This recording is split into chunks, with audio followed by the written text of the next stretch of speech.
अस्सलाम वालेकुम दोस्तों, सब्सक्राइब कीजिए मुगल न्यूज़ बुरेवाला चैनल को और बेल आइकन दबाइए सबसे पहले लेटेस्ट वीडियोस देखने के लिए।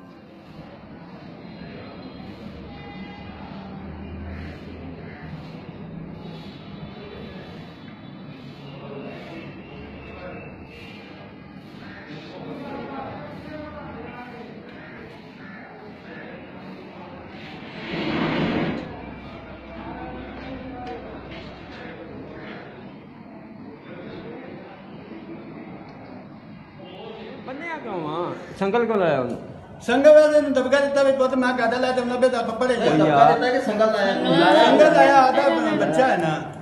ਵੀ ਇਹ ਨਿਕਲੇ ਨਾ ਕਰੇ ਅੱਗੇ ਦੋ ਤਿੰਨ ਨਸ ਤੂੰ ਗਿਆ ਆਪਦੇ ਬੱਚੇ ਨੂੰ ਵੀ ਸੰਗਲ ਨਹੀਂ ਲਾ ਸਕਦਾ ਕਿਉਂਕਿ ਜਾਨਵਰ ਬੱਕਰੀ ਮੱਝ ਗਾਂ ਤੇ ਨਹੀਂ ਗਈ ਇਹ ਨਹੀਂ ਆ ਕੇ ਬੱਚਾ ਜੋ ਹੋਇਆ ਕਿਤੇ ਜਾ ਸਕਦਾ ਹੈ ਉਹ ਤੇ ਸੰਗਲ ਲਾਉਣ ਦਾ ਕੀ ਤੁਕ ਬਣਦਾ ਦਬਕਾ ਦਿੱਤਾ ਵੀ ਇਹ ਜਾਵੇ ਨਾ ਕਿਸੇ ਪਾਸੇ ਵੀ ਇੱਥੇ ਮੱਲੇ ਗੱਲ ਚ ਹੋਵੇ। ਮੈਂ ਸ਼ਹਿਰ ਦੇ ਵਿੱਚ ਜਾਣਾ ਤਾਂ ਮੇਰੇ ਮਾਂ ਕੋਲ ਹੀ ਜਾਣਾ ਸੀਗਾ ਹੈ ਇਹਨੇ ਸੰਗਲ ਬੰਨੇ ਵੀ ਮਾਂ ਕੋਲ ਨਾ ਜਾਵੇ ਰਾਜੀ ਮਾਂ ਤੂੰ ਕੋਈ ਤੂੰ ਮਾਂ ਤੂੰ ਕੋਈ ਦਾਦੀ ਮਾਰਦੀ ਵਾ ਕੋਈ ਵੀ ਨਹੀਂ ਮਿਲਦਾ ਇਹਨੂੰ ਮੈਂ ਤਾਂ ਦਮੇ ਪਰੇ ਗੱਲਿਆ ਉੱਥੇ ਰੋ ਕੇ ਮੈਂ ਕਿਹਾ ਪੁੱਤ ਇੱਥੇ ਰੋਟੀ ਪਕਾਈ ਹੈ ਰੋਟੀ ਖਵਾ